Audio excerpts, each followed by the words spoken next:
You're listening to Better Moody, and this is the way forward.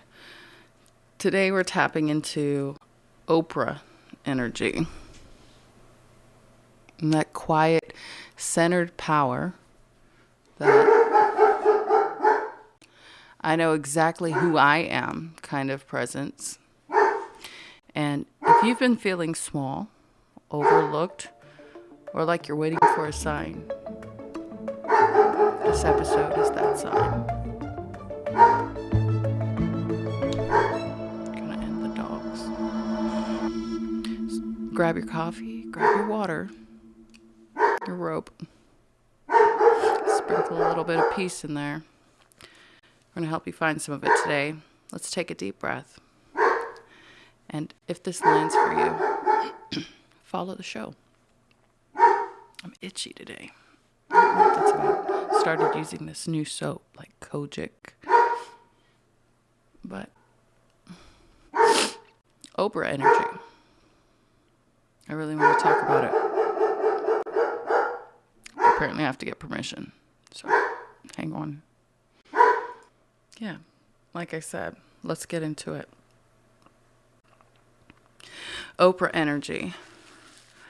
Did you know that Oprah's real name was Orpah? It's cute. It was a biblical figure from the book of Ruth. Before all the shows, before the magazine covers, before the book club and the billion-dollar empire, she was just a woman who walked through the world with something rare. She was a gem. She is a gem. And I was thinking about, you can kind of see people's personalities and their spirit, their soul, some say, through their eyes. You look at that woman's eyes, and I mean, she has a warmth to her, but there's something else, something fierce. She is truly a force, not just because she created that billion-dollar empire, but I think it was just burning in her soul. Just a desire. And you can see it, like in her photos, if you just take a peek. I don't know. It's something more than just run-of-the-mill concern, caring. She is a fierce woman, and a gem. Smoking up my glasses, thinking about it, or fogging them up. But before all the shows, before the magazine covers, and before the book club, that's who she was. And she wasn't shiny or remarkable. She didn't try to be. She just was. She listened deeply. She made people feel seen. She cared, and she didn't put on a show. She wasn't performative. It was just a way that she had about her that was magnetic. She drew people in. And she listened like she had all the time in the world. She asked real questions. She still does. She didn't shrink from hard things. She's warm, wise, funny, in a way that grown women who've lived a real life can be. And you just don't meet a lot of people like that anymore. The kind who carry depth and without heaviness. A presence without having that ego, that softness that isn't weakness. And that's why she stuck around, I think. That's what made her sticky. And that's why she made a lasting impression on me. You don't meet a lot of people like that. You just don't. And it's not because she's famous. I mean, she didn't become famous overnight. I was just a thought, so I don't believe it happened overnight.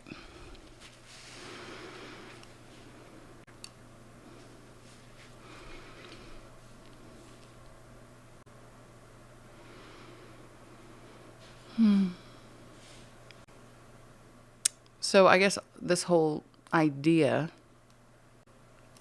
of talking about Oprah and Orpah Energy came about because I was in the bathroom, like I was thinking about an old friend, and I thought, man, what's going on with that girl?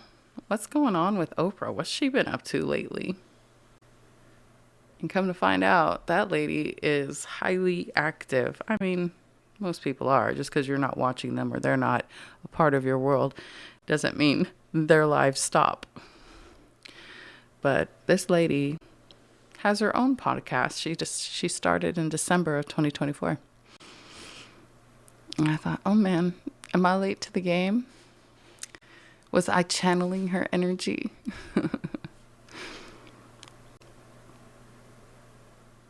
But, you know, I personally, I don't hear about her casually anymore. But I brought her up to my sister. I said, do you know who Oprah is? She said, girl, who doesn't?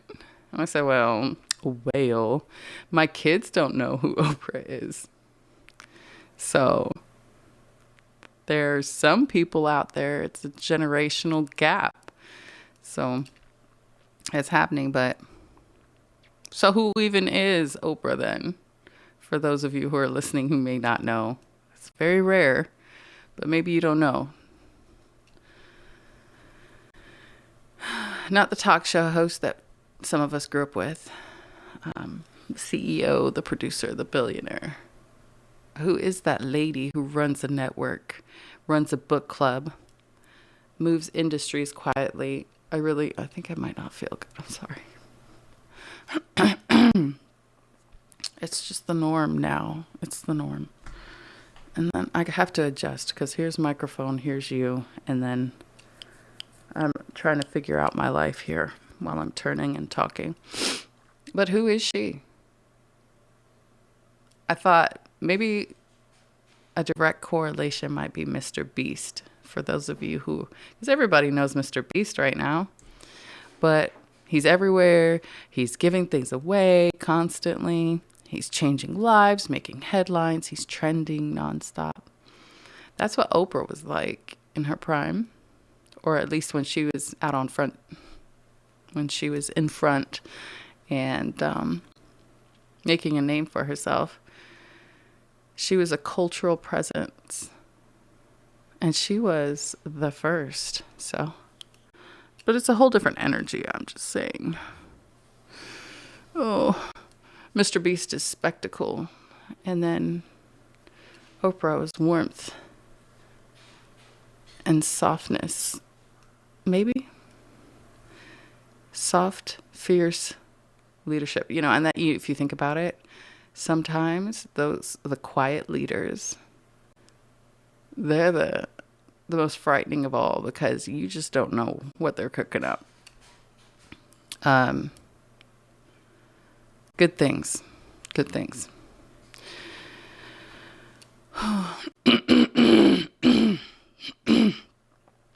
So, I mean, the way that I remember her, I wasn't around, but initially, right? She's been around for a minute. She was a local news anchor in Chicago. Got her own morning show, AM Chicago.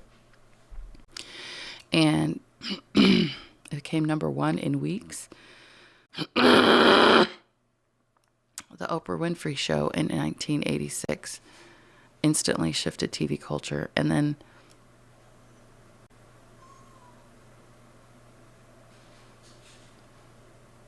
she was just a real person. She wasn't a talk show host. And I don't know that I remember her. I think she was just more foundational for me, like in the background, running things, making the world turn. And I remember her voice more than anything. It's like I was too young to know where I was at the time.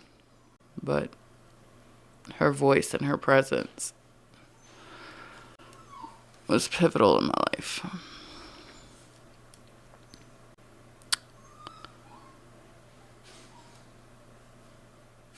For me, I think I was not watching her show.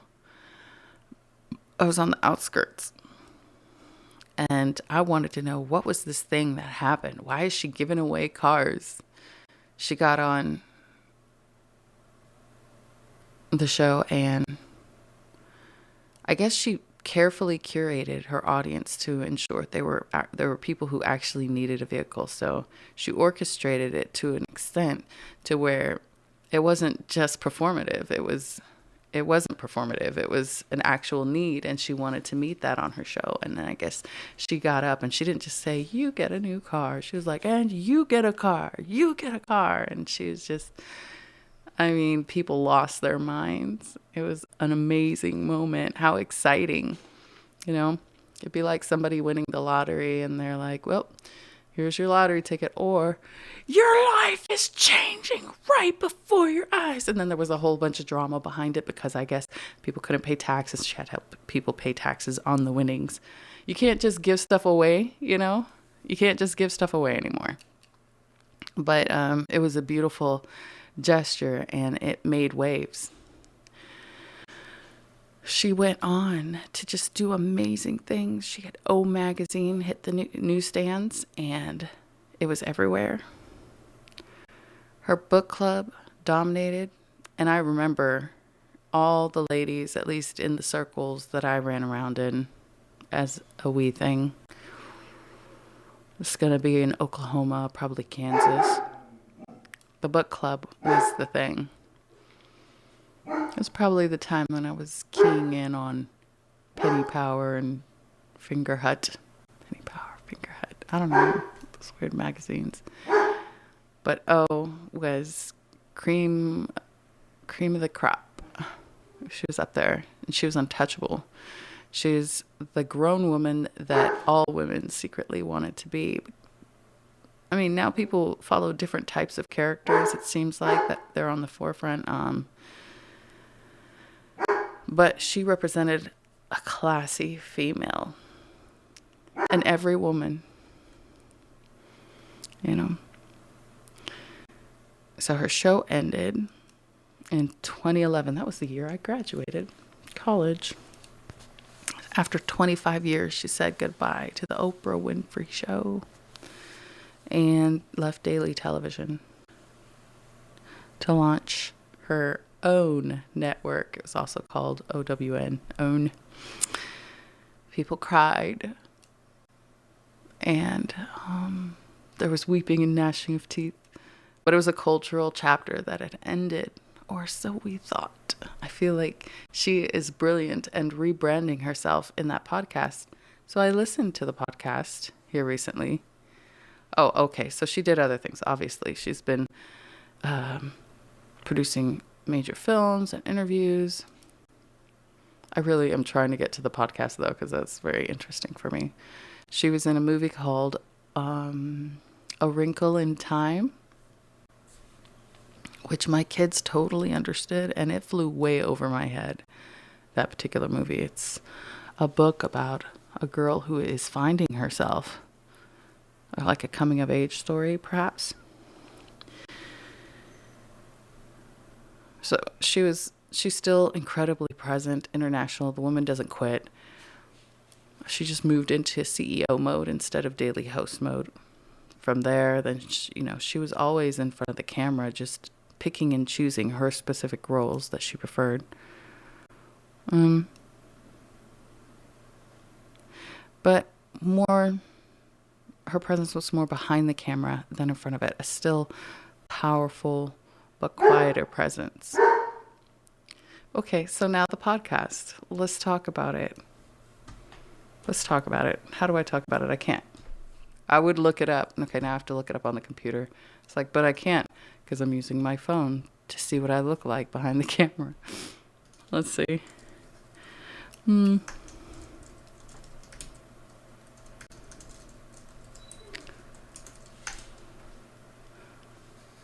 Oh, it's all over YouTube. In fact.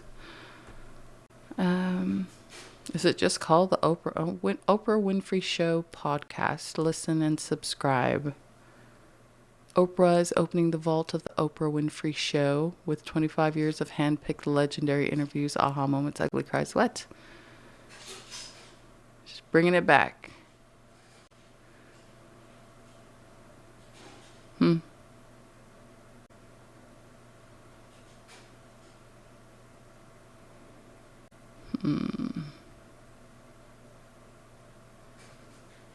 Well, she's doing the damn thing. That's what I know.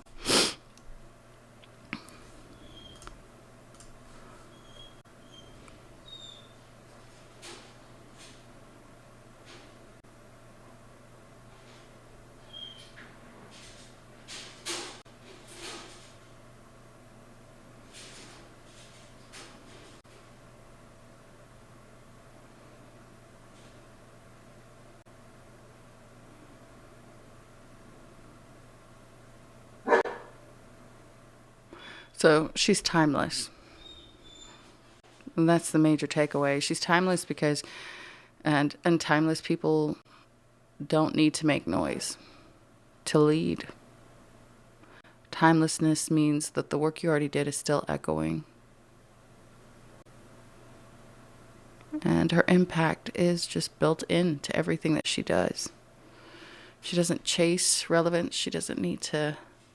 I mean, I'm sure she has crews to push her products and her socials for her, but she doesn't have to. So I don't know that there's any buzz around her per se for that reason, but she doesn't need it. She no longer needs attention because she has influence. People seek her.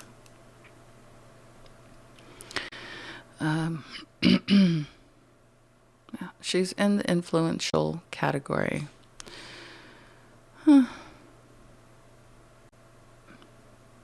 So yeah, she didn't disappear. Not at all.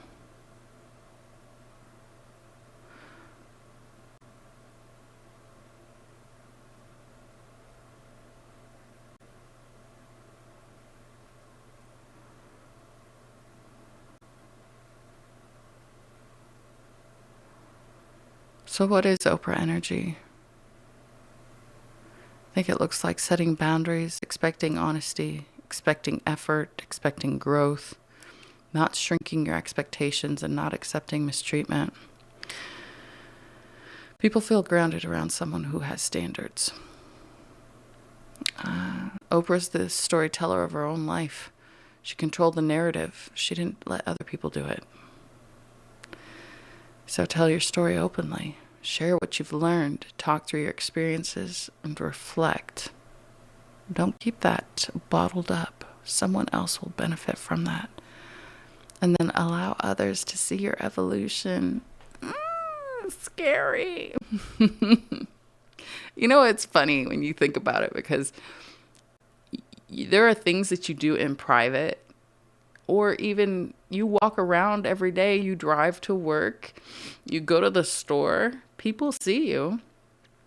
But ironically, we are scared of what other people may see. So you see yourself on the camera, or you see a picture of yourself, and you're like, no, don't take a picture. People see that every day. What are we afraid of? It's you personally, internally, that's having a problem processing what you actually look like because you don't look at yourself all the time. And that shock that this is actually who I am.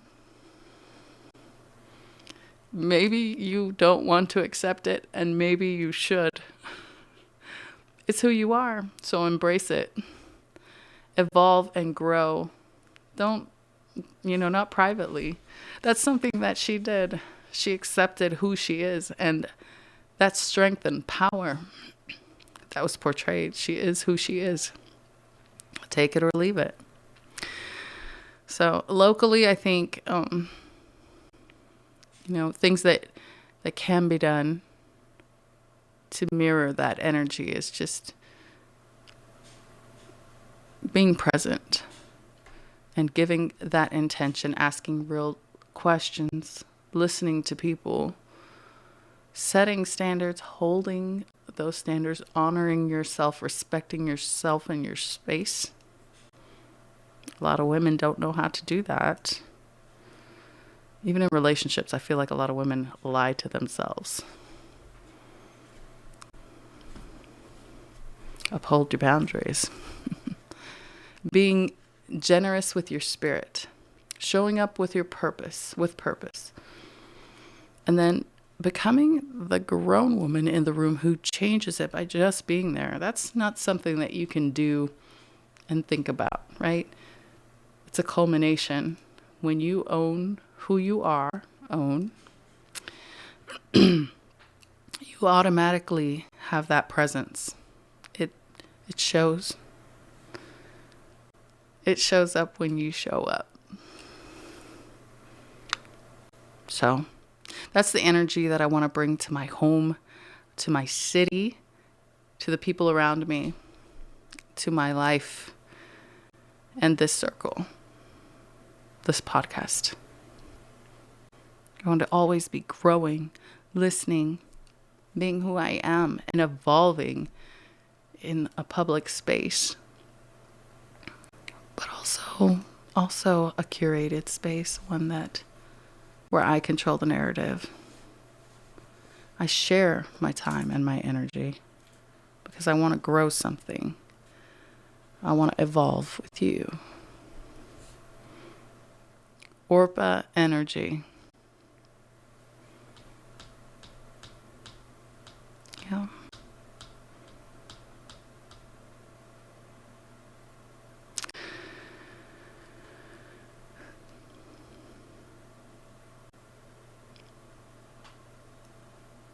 This is what I have.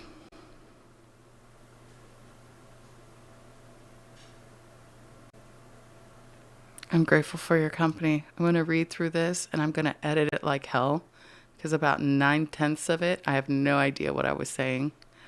I'm thinking I need to take the dogs out. I'm thinking I'm recording myself as I'm telling you about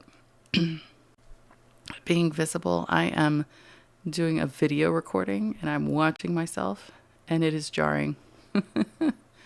No, don't look at me. But it's all good. So that is the timelessness that woman, Oprah, whatever she may be doing out there in the world, on the day that is today, waking up, eating breakfast, she probably already had her workout. We're all living in the same world. And I want to invite you guys to level up, to experience that Orpah energy. And that is all that I have today. You're listening to Better Moody on the way forward. Stay amazing, stay blessed, be you. Own your narrative. And I'm out.